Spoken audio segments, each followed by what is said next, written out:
Good morning. My name is Robin Wright. I am a joint fellow at the U.S. Institute of Peace and the Woodrow Wilson Center. I'd like to invite you to join us this morning on behalf of an unprecedented coalition of 8 think tanks in Washington who've come together to try to talk about the nuclear deal, what lies ahead, the most controversial issues. We want to educate, not take positions.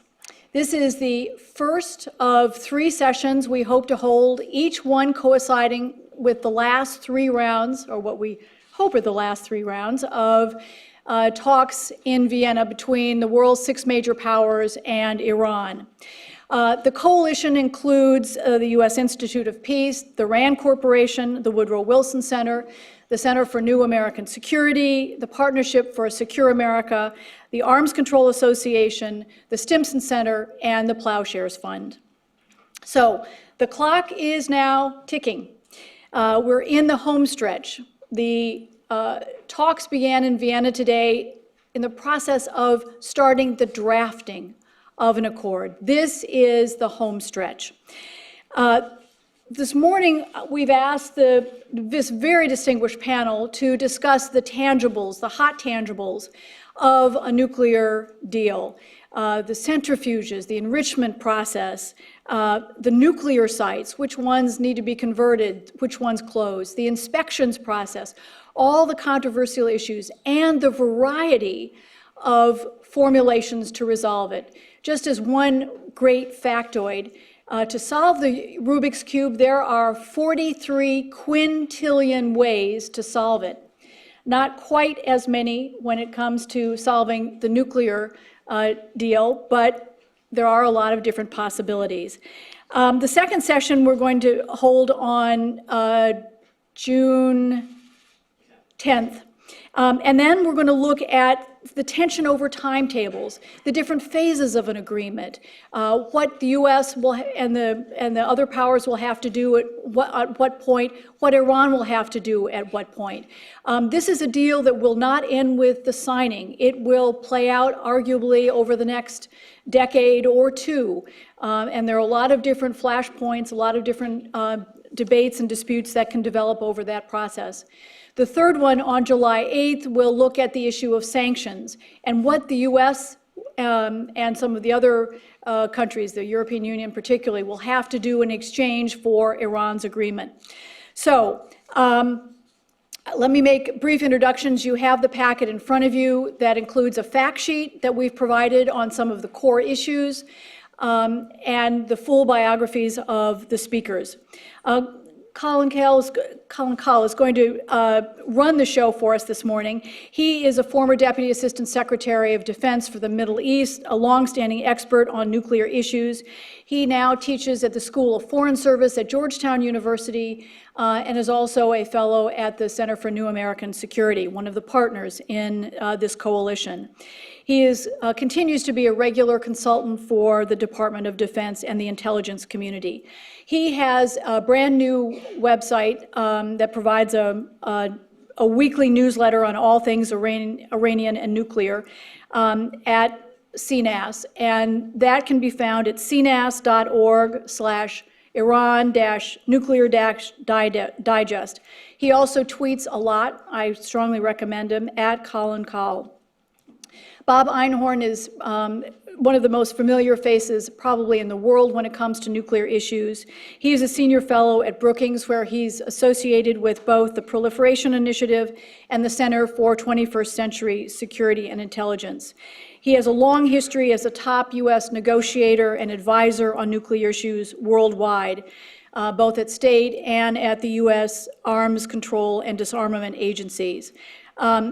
He has a new report, again, which I highly recommend, published by the Brookings Institution and available on the web. It's called Preventing a Nuclear-Armed Iran.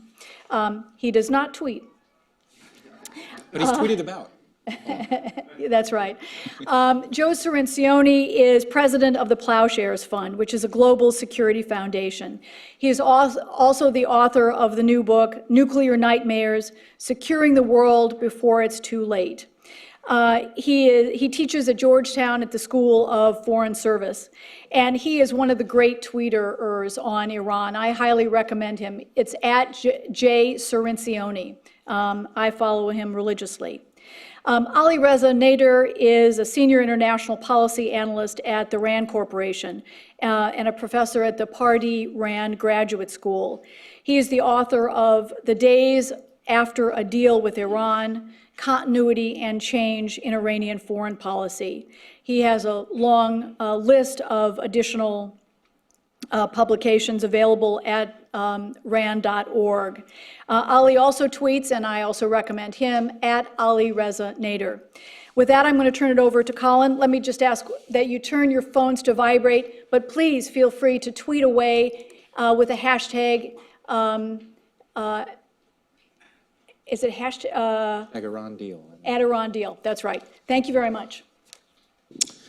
Well, great. Thanks, Robin. I want to thank all of you for coming out this morning. Thanks to USIP for putting this together, organizing this public event, as well as the briefing that we'll provide up on Capitol Hill over the lunchtime. They've really done a great job in herding all the cats that are the consortium of think tanks, many of which are represented up here, but not all. So I think we're all looking forward to this event and the two that will follow, hopefully leading up to the July 20th deadline for current talks, and we'll see if there's a deal. What I want to talk to you about, just briefly to set the stage, is to talk to you about what I think are the 6 major areas of negotiation. You could divide it up differently. Some would do 4, some would do 10. It doesn't really matter how many. But 6 is nice because there are 6 sides to a Rubik's Cube, right? So if we're going to stretch this analogy to its full extent, we can do it this way. I think the first side, and the one that gets the most attention, is uranium enrichment. Iran currently has 19,000 centrifuges that are producing low-enriched uranium.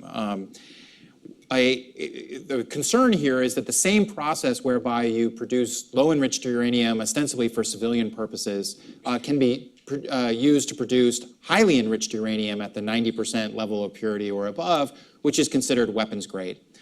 So the major concern about Iran's nuclear program is that they have mastered the ability to enrich uranium and therefore have a clear pathway to produce weapons-grade uranium potentially for nuclear weapons. So a major aspect of any deal will have to be, how do you put constraints on Iran's enrichment program such that the international community has confidence that that program remains purely for peaceful purposes? For a long time, there were demands that Iran had to scrap its enrichment program altogether and go to zero enrichment. That remains a demand of some here in the United States and some abroad, and in particular in Israel. But the Joint Plan of Action, which was the interim agreement struck between Iran and the 6 major powers known as the P5+1 last November, basically acknowledged that at the end of the day, Iran is likely to have a limited enrichment program of some sort. So the question becomes, if it's not zero enrichment, but rather a limited enrichment program, how limited should it be? I think that there is widespread agreement that the enrichment levels need to be capped at the 5% level, which is the level suitable for civilian nuclear power. That is, they would not be able to enrich above that level. Remember, weapons grade is 90%. But beyond that, there's not a lot of agreement. So the negotiators will have to decide how many centrifuges ultimately will Iran be allowed to keep. How sophisticated can these centrifuges be? Most of their centrifuges are relatively crude first-generation models called IR1s. They've started to install some more advanced next-generation models called IR2s. Should they be allowed to produce more of those? Should they be allowed to do research and development on IR3s, 4s, 5s, 6s, 7s, et cetera, that are much more efficient at producing uranium? So how many machines, of what quality, and what type of research and development? And then, of course, there'll also have to be agreements about how large of a stockpile, if at all, they're allowed to keep of low-enriched uranium. Currently, they have more than 7,000 kilograms of low-enriched uranium at the 3.5% level. Just for those of you who don't follow this intimately, what that means is that's a big enough stockpile that if they decided to produce weapons-grade uranium, they'd have enough fuel for 6 nuclear weapons. So that's a lot. That's a big stockpile. All right. So how much will they have to reduce that stockpile, and to the degree that they reduce it, what form do they have to keep it in gas, in oxide, powder form? Do they have to convert it to fuel assemblies right away? There's all sorts of really complicated issues, and as well, one of the reasons why this is called a Rubik's Cube is that there's an interrelationship between these issues. The more centrifuges they have, the less stockpile I think the world can accept. The higher the stockpile they have, the less centrifuges the world can probably accept. So there's a trade-off between these. The second area is plutonium. Uranium is one pathway to a nuclear weapon. Plutonium is a second pathway to a nuclear weapon. And here the major concern is the Arak facility. That's, it sounds like Iraq, the country, but it's actually A-R-A-K. It's a heavy water research reactor that the Iranians are constructing. It's about a year away from being completed, at least a year, probably more. The Joint Plan of Action, the Geneva Interim Accord, freezes construction on the most troubling aspects of the Arak reactor. But the concern is, if it is ever completed, it could produce 1 to 2 bombs worth of plutonium every year. Now, Iran would have to build a chemical reprocessing facility to create weapons-grade plutonium from the spent fuel rods from the Arak heavy water reactor. But there is enormous concern about this. So the question is, what do you do about this heavy water reactor? Do you dismantle it? The Iranians are not likely to accept that. Can you convert it to a light water reactor, research reactor, which I think is the preference of the United States, perhaps, that would be much less prone to producing plutonium? Or can you tweak the nature of the reactor to make sure that its core uses enriched uranium instead of natural uranium and reduce the power so that it produces less plutonium? These are very technical issues. But the question is, do you have to scrap the facility, or can you modify it to address the plutonium pathway to a nuclear weapon? The third basket is what I would call, or the third side of the Rubik's Cube, is what I would call the transparency and inspections and verification issues. It's essential for any agreement that the Iranians basically come clean on the full extent of their nuclear infrastructure. You know, where are their uranium mines and mills? Where are their centrifuge production facilities and assembly facilities? Where are their research facilities? The international community thinks we have a pretty good map of this, but there are things we don't know about where Iran gets its materials, produces its materials, assembles things, et cetera. That's essential to create a baseline against which you can basically enforce whatever constraints on Iran's program exist in the aftermath of an agreement, and ensure that they're not diverting materials to establish a covert nuclear infrastructure, which they have a track record of doing. So the international community has a high degree of interest in making sure that Iran's program is transparent as possible, and then layering on top of that an inspections regime led by the IAEA, the International Atomic Energy Agency, that regularly inspects these facilities, that is allowed to not just go to known facilities, but any suspected facilities, and to do so with great frequency. The fourth issue is what I would call the weaponization basket, or side of the Rubik's Cube. And here we're really talking about two issues. One is the degree to which Iran provides a full account of the possible military dimensions of their previous research and development efforts in the nuclear arena. The IAEA and the US and other intelligence communities have stated on numerous occasions their deep suspicions that at least prior to 2003, Iran had an organized effort to conduct research and development that was relevant to producing a warhead for a nuclear missile. Iran it says that they didn't do any of that stuff. The international community doesn't believe them, and Iran has to, at the very least, account for what they did and who did it, even if there's disagreement about why they did it. And so this PMD issue, the possible military dimensions of their past research, is a big issue that's being addressed. Now, that's largely being addressed through a second track. The P5+1 is having a negotiation with Iran on many of these components, but the IAEA and Iran are talking about the PMD issue. Another weaponization issue is ballistic missiles. Iran has the largest and most diverse arsenal of ballistic missiles, at least among the non-Israeli states in the Middle East. And this is a major concern for the region and for the United States.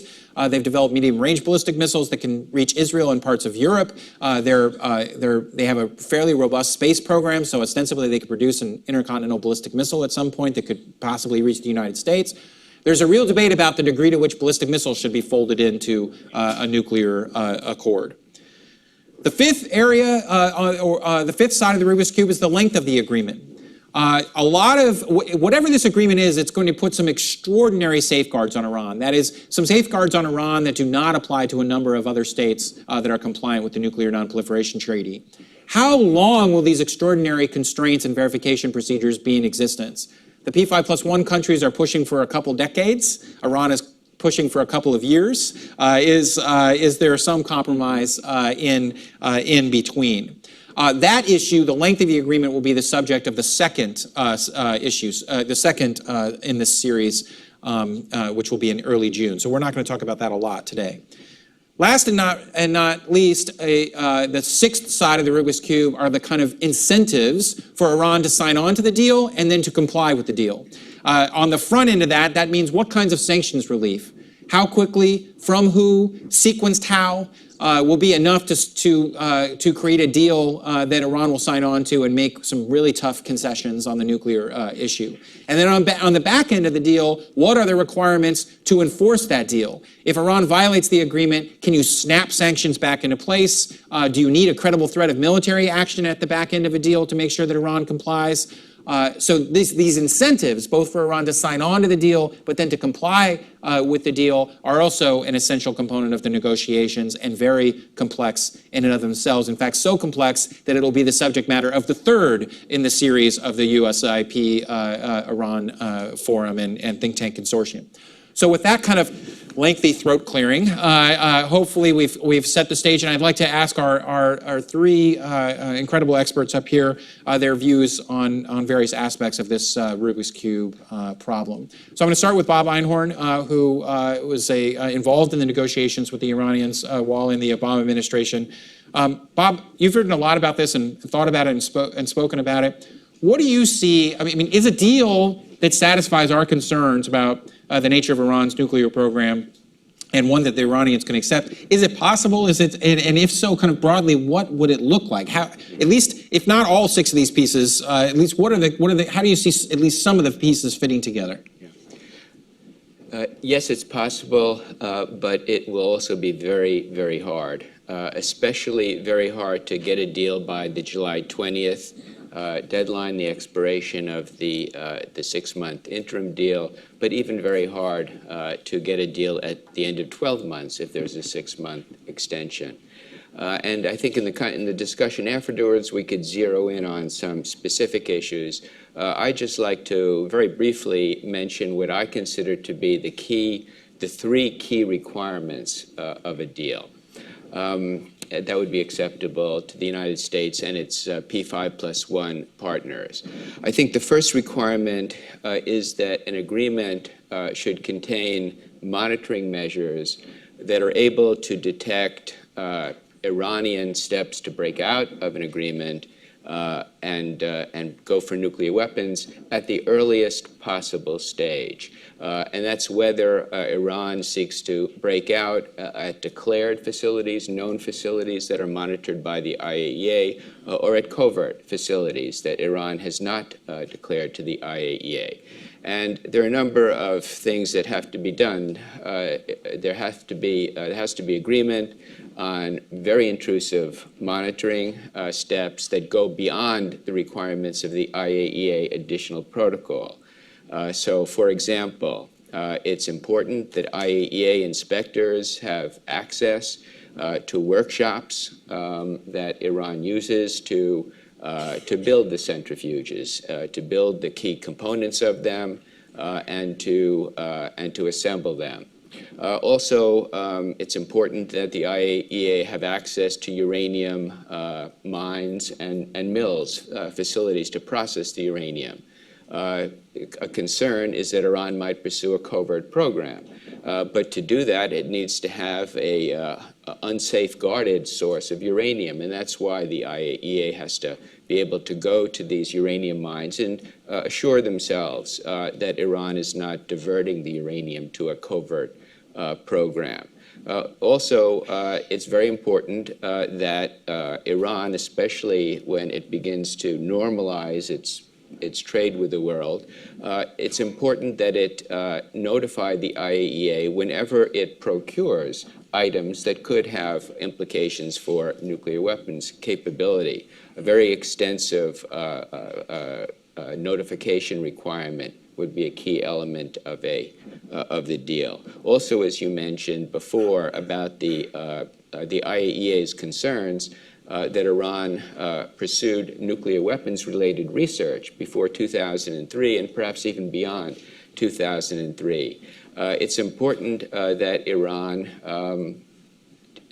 resolve the IAEA's concerns. That's going to be very hard because some of these concerns are directly related to the development of a nuclear weapon. Iran today declares that it not only is it not pursuing nuclear weapons, but it never pursued nuclear weapons. The supreme leader has issued a fatwa, a religious edict, that says nuclear weapons are against Islam, so they would never pursue them. So the IAEA believes, and the US government certainly believes, that they did conduct these weapons-related activities. It's going to be very hard for Iran to provide a full confession. So I think the IAEA is going to have to prioritize its investigation and focus in particular on past activities that have implications for a possible covert nuclear program. Just one thing before you, because some of the folks in the audience or watching online may not know, you made a passing reference to the additional protocol, which will obviously be central to. Can you just say a word about what the additional protocol is, so to kind of set the baseline for folks here? Yeah. Before the Iraq War, the IAEA had a kind of standard verification system. After the Iraq War, we learned that Iraq's nuclear weapons program was much more active, much more extensive than we'd believed. And so the IAEA beefed up its verification system considerably. And so the IAEA additional protocol is a much more extensive, much more intrusive form of verification that existed before. So the first requirement, early detection of any Iranian steps to break out of an agreement. Second requirement I would mention is an agreement needs to lengthen the time it would take Iran to produce enough weapons-grade nuclear material to produce a single nuclear weapon. And it's important to lengthen this breakout timeline so that the international community, including in particular the United States, would have sufficient time to intervene decisively to prevent Iran from getting a nuclear weapon. Right now, if Iran decided to build a nuclear weapon with existing centrifuges, existing stocks of enriched uranium, it could probably produce enough weapons-grade uranium for a single nuclear weapon in about 2 months. That period of time has to be lengthened under the provisions of an agreement.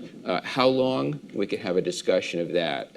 It's basically a political judgment. How much time does the international community need to react effectively? Some say 6 months or less would be sufficient. Others say you need a year. Others say a year and a half, 2 years. There's a broad spectrum of thinking on that. And it really will come down to a political judgment. But it's important that that breakout timeline be lengthened both for the uranium route to nuclear weapons and the plutonium route to nuclear weapons. Now, to lengthen the uranium route, that requires that there be a substantial reduction in Iran's current enrichment capacity. Colin mentioned their program. They have about 19,000 installed centrifuges.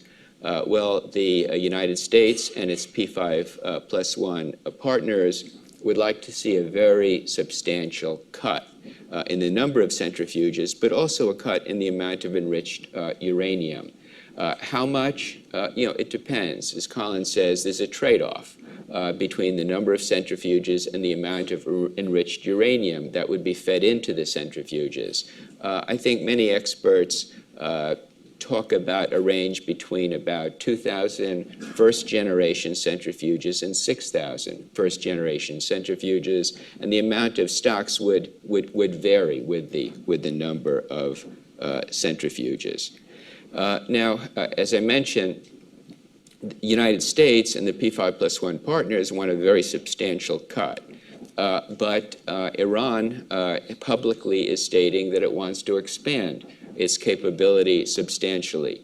The head of the Atomic Energy Organization of Iran, Ali Akbar Salehi, said publicly a few weeks ago that in addition to the 19,000 installed centrifuges, Iran needs to have at least 30,000 more, for about 50,000. And that instead of first-generation centrifuges, they need centrifuges that are about 15 times more efficient than what they are currently doing. It's not clear at this stage whether that's simply a bargaining tactic or whether Iran is serious about wanting such a robust enrichment capacity. If they're serious about it and they stick to that number, I can tell you there's not going to be an agreement. It would bring that amount of capacity would bring the breakout time down to weeks, days, just a very short period of time. Now, that's the uranium route to breaking out. The plutonium route has to do with the Arak reactor that Colin described. The Iranians claim that it is intended for the production of medical isotopes to diagnose and treat cancer patients in Iran. But we believe, the U.S. believes, and most believe, that its actual intention was to produce plutonium for a nuclear bomb. It's actually optimized for the production of plutonium. It's important that to limit the plutonium breakout potential, that this reactor be converted in such a way as to reduce its production of plutonium in its spent fuel. Now, fortunately here, there seems to be some positive movement. The same head of the Atomic Energy Organization, Ali Salehi, indicated that Iran is prepared to modify the reactor, to essentially redesign the reactor to reduce its production of plutonium. Presumably, they would do this by replacing natural uranium fuel with enriched uranium fuel, which drives down very significantly the amount of plutonium produced. It would also presumably involve reducing the power level of the reactor from 40 megawatts to 10 or 20 or something like that.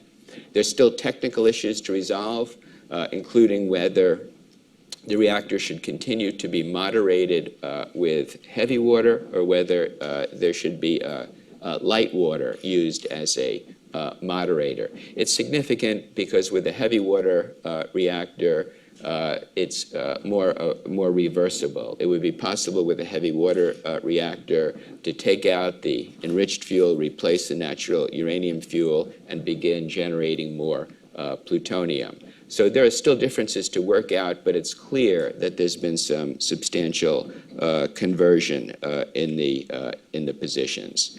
Now, a third requirement I'd like to mention for an acceptable agreement is that it's going to be necessary to convey very clearly to Iran that if there is an agreement and after the agreement it decides to break out, violate the agreement, and move toward nuclear weapons, it's important that Iran understand that it will pay a very heavy price. There will be real consequences, including the possible use of military force.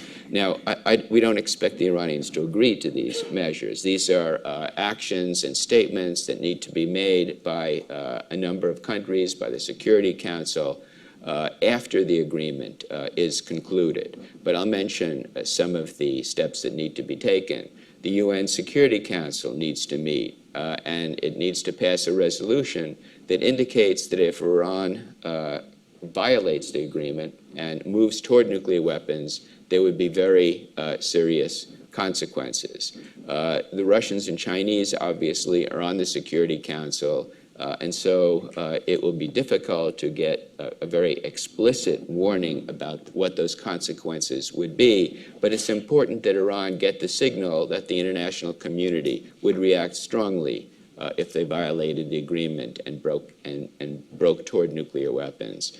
The U.S. Congress will have to play a significant role. It's not the topic today, but in further sessions of this group, the question of sanctions relief will be discussed. It's probably going to be necessary for the U.S. Congress to adopt legislation that repeals existing sanctions against Iran. But at the same time, I think it's important that that same legislation make clear that in the event that the president reports to the Congress that Iran is violating an agreement, that the Congress would act very quickly to reimpose the sanctions and to adopt some additional very harsh sanctions. It should make that intention clear very publicly and soon after the agreement, so Iran gets the message. Also, Congress can take legislative action that authorizes the president, gives prior authorization to the president of the United States, if necessary, to use military force in the event that Iran, in the event of clear evidence that Iran has violated the agreement and is moving to the production of nuclear weapons. I know that would be controversial, but you all remember what happened when the president threatened to use military force against Syria, because of the chemical weapon attacks. The Congress essentially balked, would not provide authorization, and I think that had the effect of undermining the credibility of a presidential threat to use force. I think prior authorization by Congress, I think, would be a powerful deterrent. Hopefully it would never have to be used, but I think it would strengthen the deterrent effect. And finally, I think the president would have to make a statement after an agreement is achieved that in the event of a violation and breakout, he would or she would do everything possible through diplomatic means to persuade Iran to reverse course. But if those peaceful means don't work, he would be prepared to authorize the use of military force. Iran is not going to like these actions, is not going to like these statements, but I think they would be necessary to provide a deterrent against any violation of the agreement. Now, all of these three elements, early detection, lengthening breakout, deterring a violation through the credible threat of consequences, they're interrelated. And so, for example, the more Iran believes that a violation would be detected right away, the more it believes that once a violation is detected, it faces some very harsh consequences, then I don't think the breakout timeline has to be so long. I think Iran could be deterred without a breakout timeline that goes a year or a year and a half or something like that. So each of these elements, to carry on the Rubik's Cube analogy, all of these elements are interrelated. And we could do very well on some of them and maybe not so well on the others. But I think you have to look at the net effect, how they work together in deterring an Iranian decision to have nuclear weapons.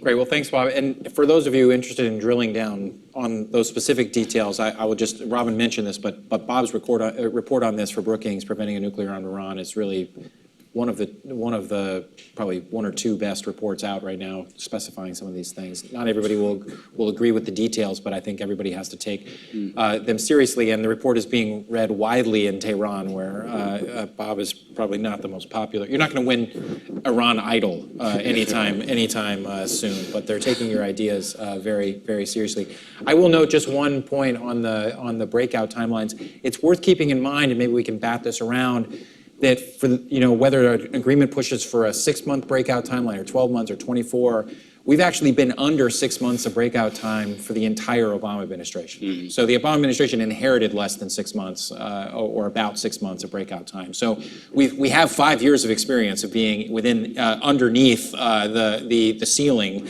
or the floor, depending on how you think about it, that we're talking about here. Just an interesting data point. Joe, you've thought about this immensely. You've also thought about Iran in the context of other nuclear powers, which you've focused on throughout your entire career. I wonder where you see possible disagreements and some of the ideas maybe that Bob's put forward, or where at the very least you see some of the challenge, what are the most challenging aspects of reconciling what the international community needs to be assured that Iran's program is peaceful with what might actually be possible to get at the negotiating table? Yeah, thank you. Of the issues, those 6 issues that you mentioned, I think some of them can be worked out comparatively easy. And this is all in the context of what everybody said. Nothing here is easy. This is all very, very difficult. But these negotiations are going very well. They're workmanlike. There's nothing like the histrionics we used to get from the Iranians. Used to come, and Bob probably was subjected to this, an hour or two of a lecture on the history of U.S.-Iranian relations and how we overthrew their government in 1953, and et cetera, et cetera. And we don't get that at all. These people are going to work. So today in Vienna, they're starting the drafting of this agreement. They're starting to actually write it out. This is very serious work. This is the closest we've come to an agreement ever on this. And for that reason, you see the expert analysis in this town and elsewhere is changing dramatically. 2 years ago, the question was when we would bomb Iran. That's what we were talking about. What would the war look like? Would Israel do it? Would we do it? Could you do it with 1 day of sorties? Would you need 20 days of sorties? Colin was working these things, both in the Pentagon and then out. But that's what people were looking at. 2 months ago, the expert opinion in this town was, you're not going to get a deal by July 20th. It's impossible. Can't do it. Can't happen. A month ago, I was at the Rand Corporation for a conference called The Days After a Deal with Iran. And that's where experts are now looking. Absent some external event, I believe we are going to get a deal. This is going to happen. July 20th, July 30th, a few days, July 10th. This is going to happen. The underlying strategic drivers on all countries involved, and particularly the United States and Iran, are driving towards a deal. This is the best of all the available solutions these countries now have. And you can start to incorporate that and start to think, well, what does that look like? What does the region look like after a deal with Iran? I was up at, and then I'll get to the question. I was fortunate to have dinner with the president of Iran, President Rouhani, in September when he came to the United Nations. Bob was at the dinner as well. I'm sorry you guys weren't invited. I was invited. I had some other thing. So, and it was off the record. It was off the record, but the president said similar statements outside, and he was asked at one point by one of the think tank leaders there, why we didn't take all the issues on at once. Why were we just messing around with this nuclear issue? There were so many other issues between the U.S. and Iran. Let's go big for big, like Nixon goes to China, big for big, the whole complex of issues. And he said, the history of U.S.-Iran relations is very complicated. The table won't bear the weight of all these issues at once. So we have to take one step, and in so doing, build confidence that we can take the next two, and so on and so on. And both sides, he said, have agreed that we start with the nuclear.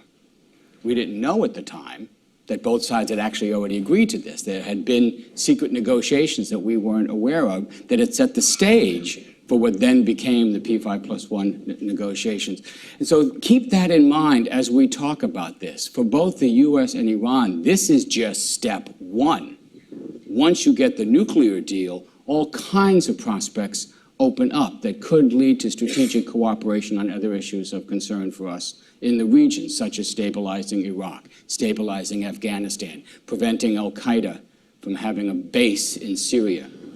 There's a lot of other strategic interests that the U.S. and Iran share. And so, but in order to get to that future, we have to deal with this nut right here. And as you start to look at these various issues, I think some of them can be fairly worked out. I would say 3 are the hardest. And in order of hardness to resolve, I would say they are the duration of the deal. As Bob and you have said, the Iranians want a 1-year deal, maybe a 2-year deal, and then we're done and everybody's happy, let's go home.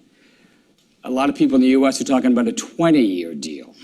It's hard to imagine anything that can be predicted over 20 years from now. So you're going to have some compromise. But that's going to be a hard one to do. And you've seen some proposals, and Bob has said them, and there's a very good report out just this week from the International Crisis Group that I recommend that has an actual detailed set of proposals that says you're going to have various durations for various parts of the deal. So you could have a lifetime ban on reprocessing plutonium. You can never do that.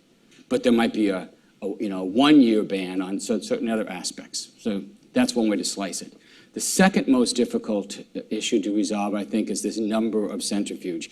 The way to think about it is capacity of the centrifuges, which involves the number, the quality, how much feedstock they have, the gas, and that's going to have to be limited. That's going to have to be combined. That's the core issue in the breakout time. It's hard because it's politically difficult for the Iranian administration to do it. They've spent billions on this capacity. They've invested huge amounts of national pride. They can't just walk away from it. They have to have some face-saving way out. I think there are creative solutions to that. They've said they will never dismantle this facility. Fine, disconnect it, store it. Could you just move it over here, please? There's various ways you can do this that take these things offline, that take them out of capacity. And so any move to put them back into operation would be clearly visible, and you'd see it happening. So there's ways to do this to save face and strengthen the breakout time. I think the most difficult issue to solve is actually on the Iranian side of what they need. We talk a lot about what we need. What they need is sanctions relief. They need to know that if they do all these things, if they drink this poison chalice, if they do this, what do they get? Is there actually going to be relief, or is this a trick? The Supreme Leader does not believe you can make a deal with the United States. He believes the United States can't be trusted. And he's been proven right repeatedly in a number of negotiations from his point of view. So how does he know that if we make the deal, we're going to lift up sanctions? And the reason this is complicated is because it's not under the control of the parties that are negotiating. There's the party that's sitting outside, the U.S. Congress, that actually controls the sanctions relief. So you've got to come up with a deal that assures the Iranians that we are really going to be able to lift sanctions and the president can do this, this, and this, and then we are going to go to the Congress and have some assurances that the Congress will provide some permanent relief. That's going to be the most difficult nut to get. And I'm going to say this, it's going to be most difficult because this deal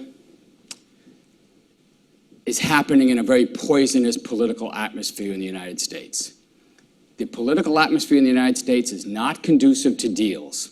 It is not conducive to diplomacy. Diplomats are weak. Diplomats can't be trusted. This deal is going to come in the middle of an election year. The last time the president tried to get an international agreement approved during an election year was 2010, the New START agreement. He negotiated the deal, had broad national security support for it, but the Congress resisted the deal for 2 reasons. One, ideologues in the Congress who were opposed to any arms control agreement, and politicians in the Congress, surprise, who didn't see any reason to give a Democratic president a foreign policy victory in the middle of an election year. So this year, the president could be coming to Congress in an election year close to the November elections, and he's going to meet opposition from ideologues, people who don't want to make a deal with Iran. They want to go to war with Iran. There is a war caucus in this Congress, and politicians who are going to say, why should we give the president a foreign policy victory in the middle of an election year? So this is going to be a very difficult part of solving this problem. Well, I think on this last point, it's the reason why we're going to devote an entire session to sanctions, because it's separate from the politics of it, which I think are tricky for many of the reasons that Joe suggested. There's other issues too. I mean, the one, it's not just how the Congress reacts or others, it's also how markets react. And one of the things we found out from the Joint Plan of Action, there were a lot of concerns when the interim agreement was signed in November, even before it went into implementation, that the entire sanctions regime was going to unravel. And actually, the reverse has been the case, which is that the relatively minor sanctions relief Iran was promised last fall has been very slow to materialize because of the nervousness of markets and banks and other things. So this is a very complicated issue. Let's just be clear. We should understand this. Things that Iran was told it could do, that the governments gave permission to do, they haven't been able to do because the banks and the companies are nervous that if they actually do this, they're going to get whacked with a sanction. Right, and not because of bad faith on the P5+1's part, but because of how markets have reacted. So anyway, I want to table that discussion because we're going to have an entire session on it, but it just speaks to, you have to convince the Iranians there's something in it for them too, and so we'll return to that. Speaking of the Iranians, obviously Bob mentioned some of the areas where there's some pretty big disagreement. The Supreme Leader is the ultimate decider in Iran, but obviously presidents matter in the Iranian system, and Rouhani is a lot different than Ahmadinejad, and his lead negotiator, Javad Zarif, is a lot different than Jalili, a lot less prone to the diatribes and other things. Where do you think the Iranian red lines are on this issue? Where is the Supreme Leader's red lines? How different are they, do you think, than what maybe Rouhani and Zarif are trying to achieve at the table? And do you think there is space for the type of compromise along the lines that Bob and others have suggested? So, and I think you're asking the key question, whose red lines are we talking about within Iran? Because I don't think there's necessarily one red line that defines the entire political system's approach to this. And Joe talked about the poisonous political atmosphere in the United States, but we have to remember that in Iran, the negotiations are taking place in a very poisonous political atmosphere. I mean, so far, the Rouhani administration has tried to put a unified face on Iranian policy with a great deal of success, I think, so far, although some cracks are appearing within the political system. But we have to remember that Rouhani inherited 2009, the Green protest movement, and the national divisions resulting from that. And so he is facing a lot of political opposition at home. So different groups in Iran, whether they're reformists, centrists like Rouhani, the conservatives, have different interests when it comes to the nuclear program. I would argue that the reformists are not as vested in the nuclear program as some of the more conservative groups and factions.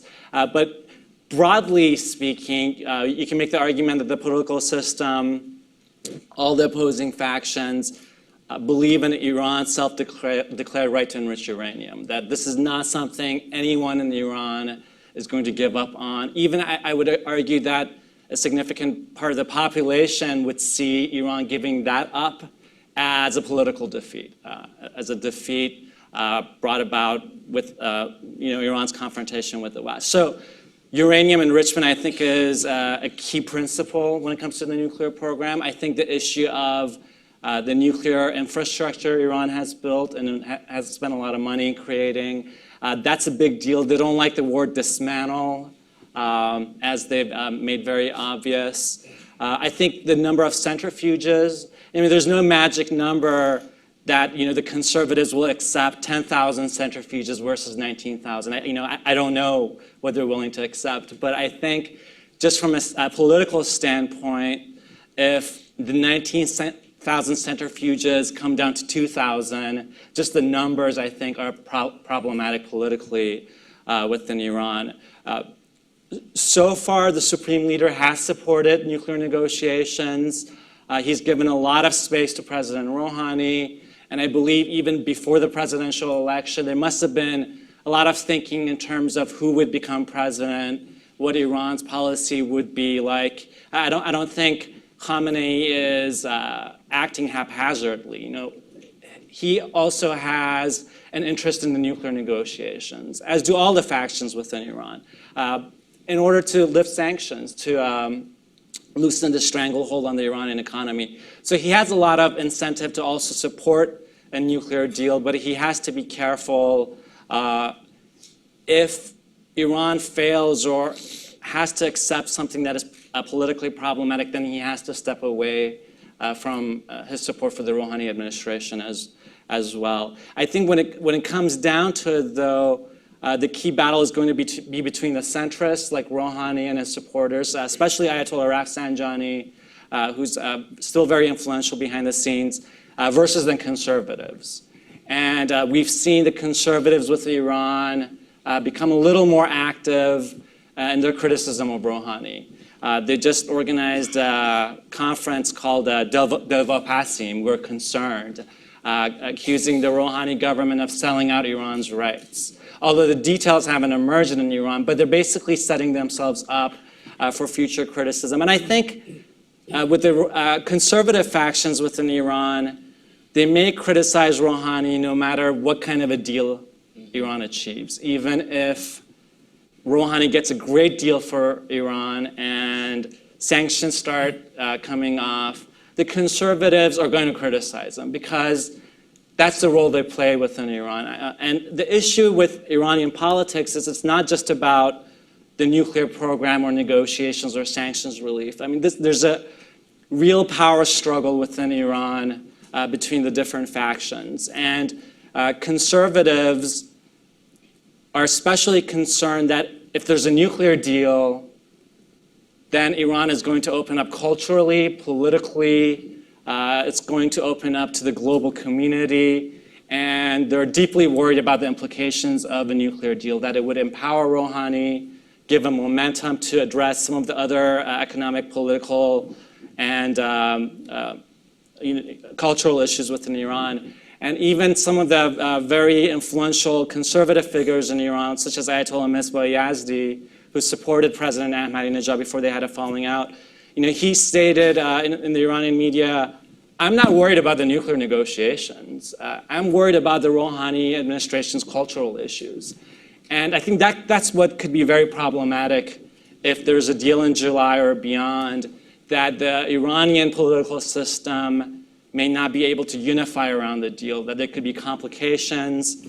Complications we saw right after the 2009 presidential election in Iran and the divisions that were created after that. And I would actually put Khamenei in that camp as well. I mean, he's very concerned about Rouhani's cultural, political, and even economic agenda, because we talk about the lifting of sanctions, Iran's integration into the international economic community. The Rouhani administration and Mohammad Javad Zarif especially have big goals for Iran.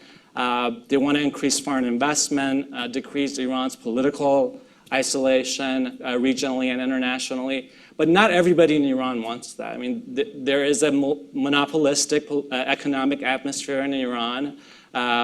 Reuters did a great piece on Khamenei's business empire. The Revolutionary Guards have a lot of economic influence in Iran. And although I think those groups want sanctions lifted and oil exports to go back up, they don't want economic integration. They don't want a cultural opening. They do not want political reforms. So I think Rouhani's ability to make a lot of changes, I believe, is going to be actually limited. And the nuclear issue is very much intertwined with all those domestic issues within Iran. So, when we look at the US politics of it, the Iranian politics of it could be very difficult. So far, I think Rouhani has had the political capital because Iran needs to get sanctions lifted. And I think that has had a unifying effect. Once there's a deal, if there's a deal, and sanctions are lifted, we'll have to see how the system reacts. I mean, even if I think Iran gets a lot of sanctions relief, I am not sure the economy there would improve greatly. So that could undermine Rouhani.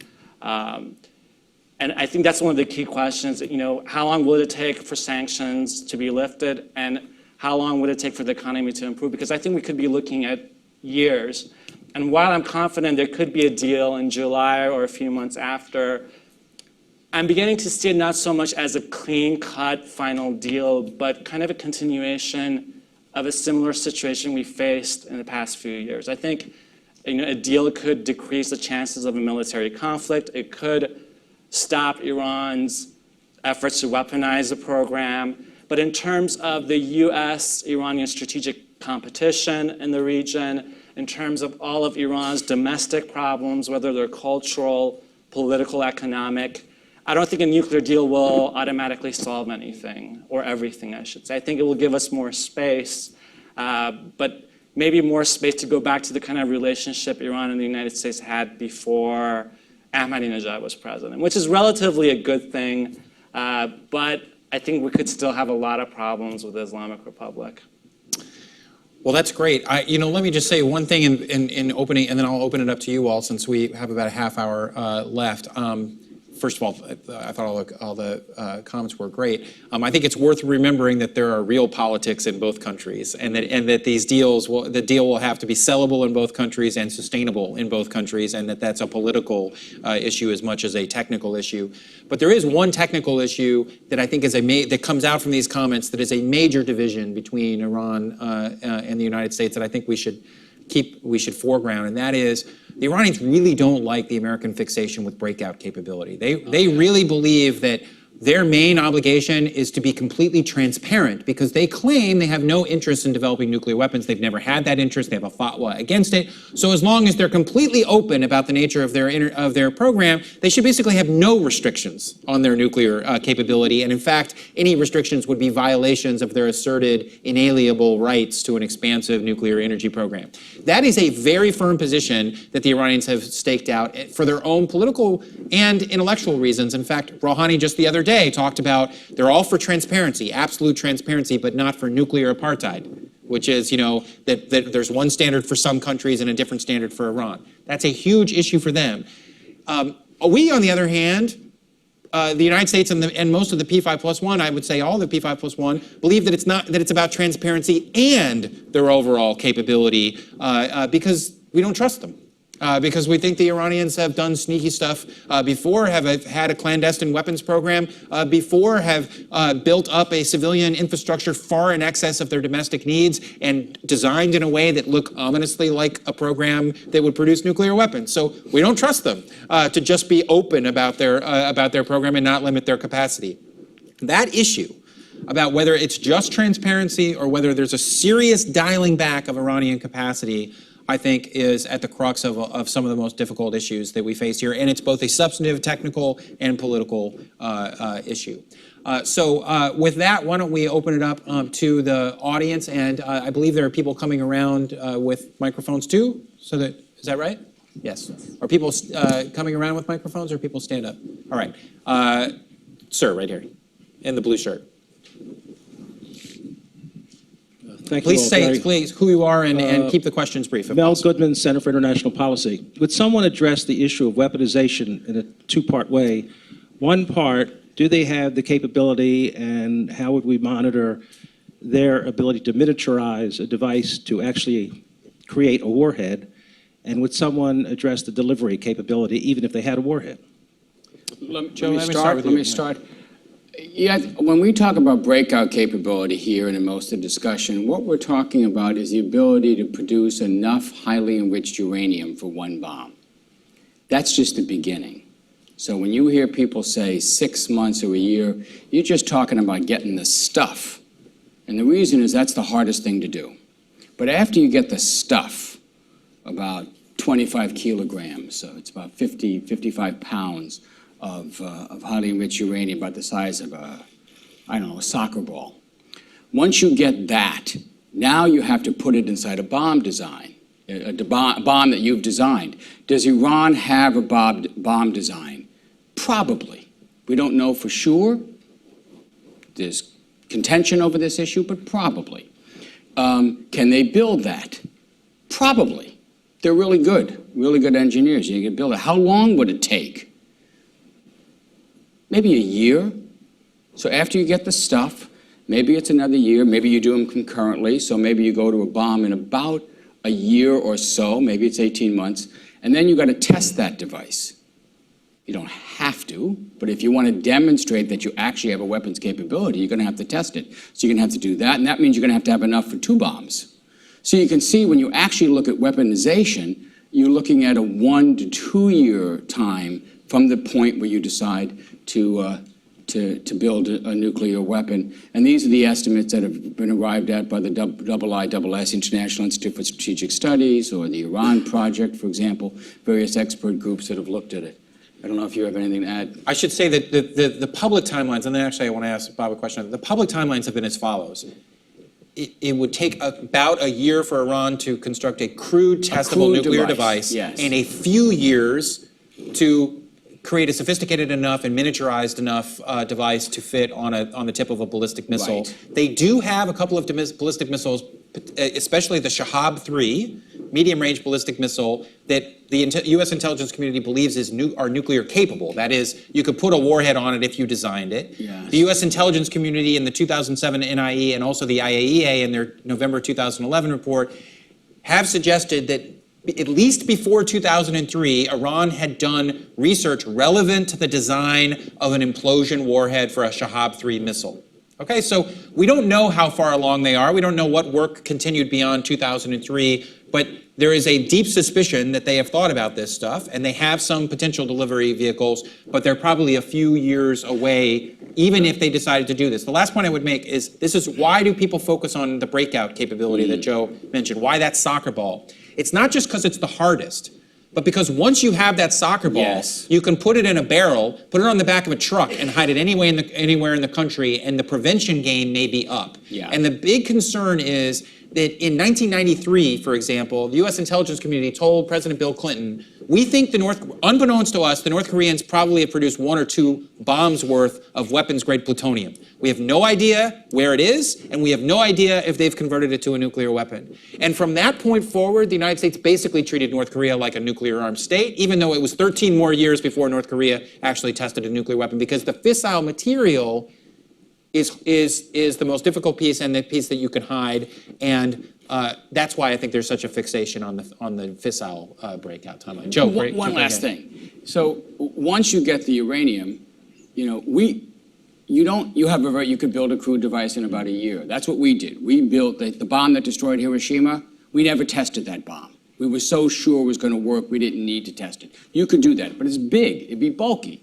You'd have to do it in the back of a truck. To get a miniaturized warhead, the Iranians are probably going to have to test that. They just couldn't have confidence that their design would work without testing, and they probably would need a couple of tests. Just ask the North Koreans. The first 2 tests were fizzles. It wasn't until the 3rd test that things actually started to work. So when we talk about this breakout time, this is really a worst-case scenario. So keep that in mind. The timelines we're talking about are really if everything went as best as possible for the Iranians, that's how quickly they could get a device. Okay. The woman in the back there with her hand up, blue, dark blue, I think. Good morning. I'm Simin Muang. I'm with Maxwell Stam LLC. I think this issue of mistrust is the biggest issue in this problem. And you mentioned, Joe, that we have a very toxic political atmosphere, that the politician cannot be trusted. So have you started to think about how to build trust and who are the best substitute for the politicians? Thank you. So this is a great question. Let me maybe start with Ali on the Iran side. My sense is that there's the very beginnings, inklings of trust maybe at the negotiator level, or the possibility of it between those, for the first time in a long time, but that the broader milieu, both in Iran and the United States, to establish trust, that's going to be a long-term project. But that's just my sense. I wonder how it looks from the Iranian political perspective. Well, when we look at the political system in Iran, it hasn't lost its distrust for the United States. I mean, the negotiations are not taking place because the Iranian government trusts the U.S. government. And the reason the negotiations are really taking place is because both sides have a vested interest in resolving the issue. For the United States to prevent a nuclear weapons capability, and for Iran to improve its economy. So I don't see it as an issue of trust, and I think if we started with trying to build trust broadly, it wouldn't work. It just wouldn't work because the people in power in Iran are not going to change anytime soon. Literally, you still have the same people that have been there since '79, since the revolution. The attitudes toward the United States are not going to change. And you can make the same argument within Washington, D.C. There are people, for obvious reasons, that distrust the Iranian government. And you just have to look at what Khamenei has been saying. He's been saying that the competition between the two countries is not over. There's still, he uses a wrestling match as a metaphor. The two sides are still wrestling. But he's also said, I never said the government can't pursue creative ways to negotiate with the United States, creative foreign policy. So I think at that level, I don't see it as an issue of building trust. It's just both sides need certain things from each other and they're negotiating on it. I think the key question is, if there's a nuclear deal, what will come after? And I think the Rouhani government wants to build more trust. They want better relations with the United States.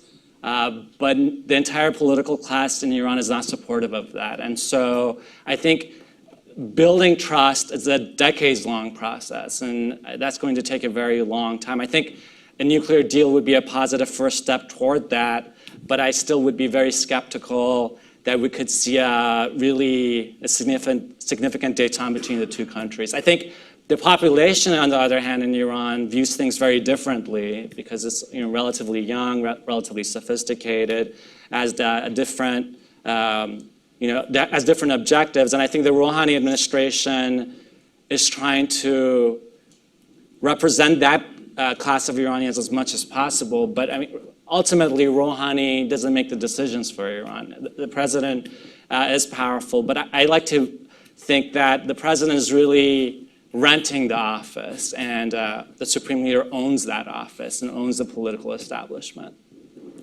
Bob, did you want to jump in on this? Just, the 6-month interim deal provides an opportunity to build some trust. That was one of the reasons the U.S. wanted an interim deal. It was kind of a trial period to see whether Iran would faithfully implement its obligations, and it has. And I think some amount of trust has been built up by Iran's conscientious implementation of the deal. But at the same time, you have a picture of Iran going all out to support Bashar al-Assad in Syria and other activities in Yemen and other parts of the region, which is not a trust-building kind of process. So I agree with Ali. It's going to take a long, long time. One might hope that a successful nuclear deal would open doors to a broader improvement of relations.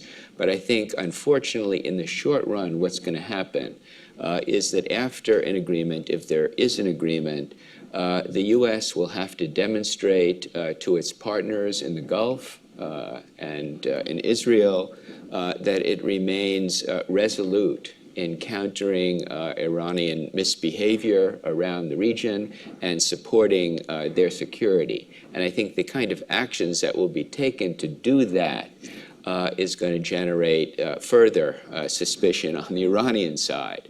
So it's going to take a long time through incremental steps, and one shouldn't hope that a nuclear deal will immediately open up great opportunities for it. It's also, I think, worth keeping in mind that Rouhani and Zarif have basically been given one foreign policy file, and that's the nuclear file, and they've been given it tentatively. Most of Iran's other behavior in the region, if there's a lead actor, it's the Revolutionary Guard. And so when you're talking about Iraq, Lebanon, Syria, Yemen, et cetera, and those are the very actors that Ali mentioned are least inclined to reaching an accommodation with the United States on a whole range of issues. So they're going to distrust us after a deal. We're probably going to distrust them after a deal. So I like your point, Ali, about it. It's going to be, there's going to be more continuity in some respects than an immediate transformation. I think there will be some modest opportunities for engagement, whether it's in Afghanistan, especially in Afghanistan because there's a history of that, but also even at least dialogue on Syria. If we can't come to an agreement on what Syria should look like, I think the nuclear agreement could provide an exploring of opportunities, if anything. 60 seconds? Yeah, 60 seconds. I don't use the word trust. I don't trust Iran. Why should I? This isn't about trust. You don't trust the bank when you get a mortgage, and they certainly don't trust you. This is a contract. This is a deal. We're never going to be BFFs with Iran. We're making a deal to limit and confine and highly monitor their program. That's what this is about. If we get this deal, it doesn't mean that we're going to get anything else. But I believe this nuclear deal is a gateway issue. It's the gateway through which you have to pass to get to these other strategic issues. The gateway you have to pass in order to improve the human rights situation in Iran. So that's why, for me, I'm mainly concerned about stopping Iran from getting a bomb. But I'm keenly aware of the strategic and domestic implications this deal could have. So I'm going to start taking some questions in pairs. Sir, we'll start over here.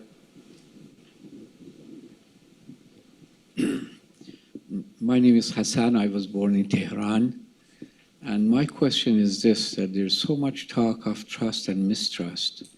Would there be a point that America will attack Iran because they cannot trust them?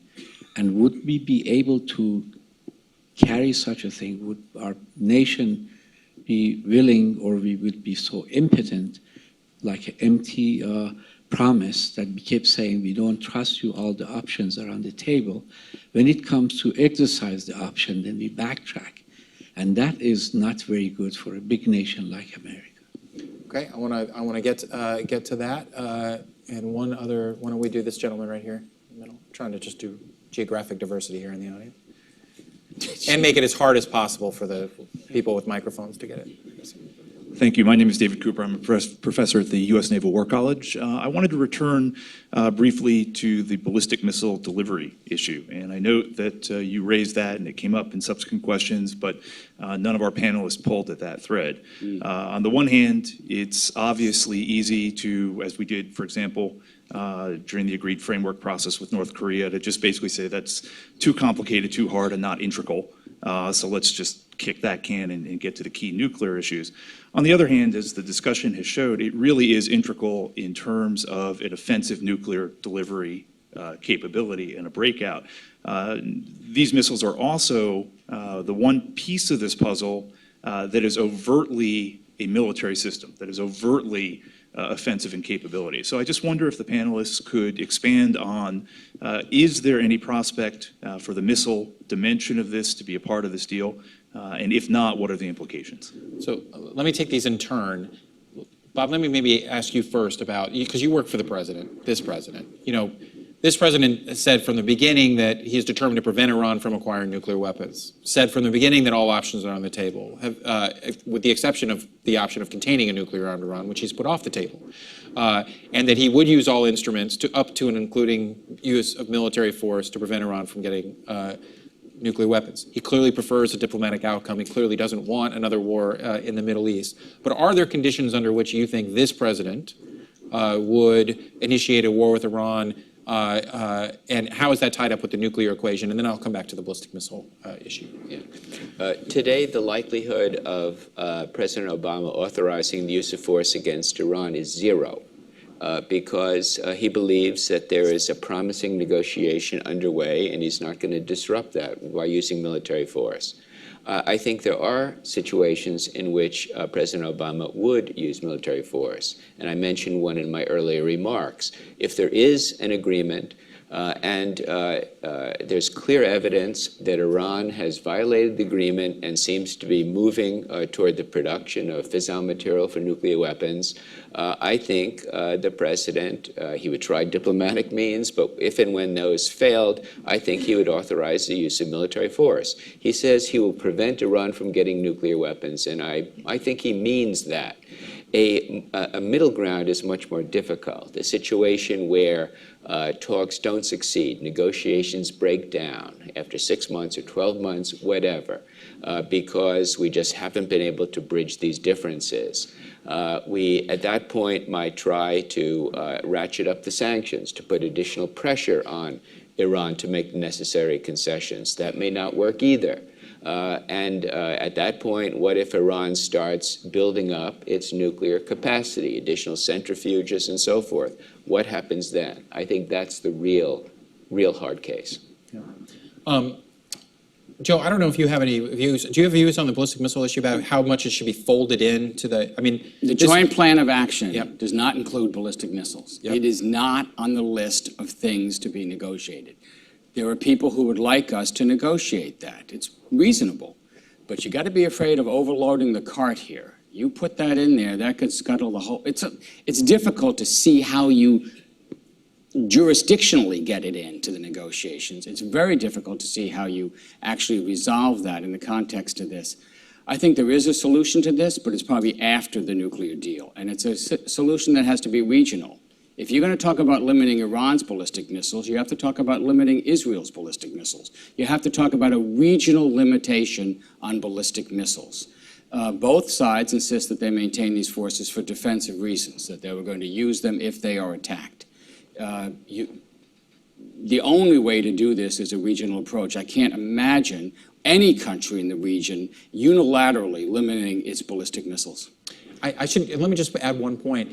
You know, when the discussion a couple of years ago focused on the possibility of an Israeli strike on Iran and the issue of Iranian retaliation against Israel, then Minister of Defense Ehud Barak used to point out that, look, Iran's ballistic missiles are not that big of a threat to Israel as long as they won't cause that many casualties and deaths. And he made that point because of Israel's ballistic missile defense architecture, but also because conventionally armed medium-range ballistic missiles from Iran are not going to devastate Israel.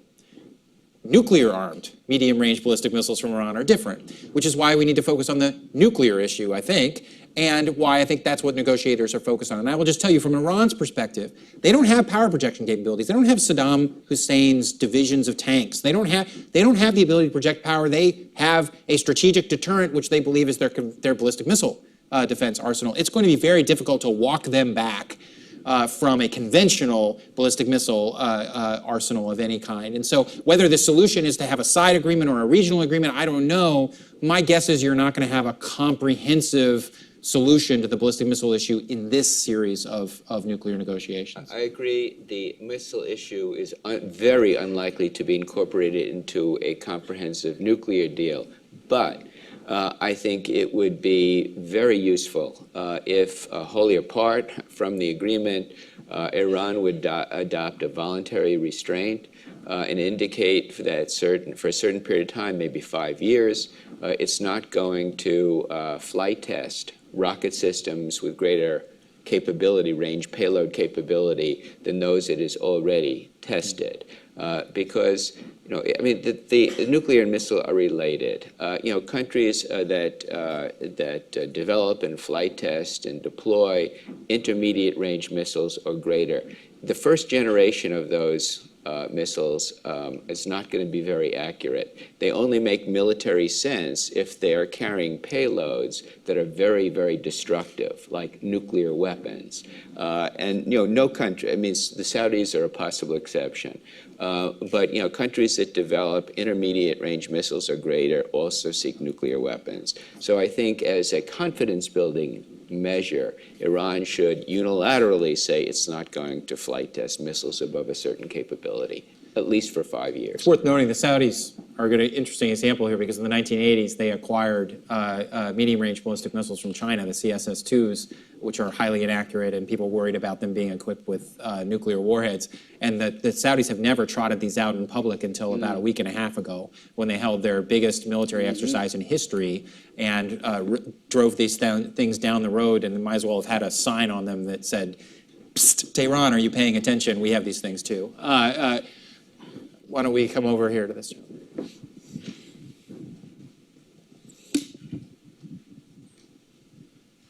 Hi, I'm Rafael. I'm a Brazilian diplomat, and I was posted in Tehran until 3 weeks ago.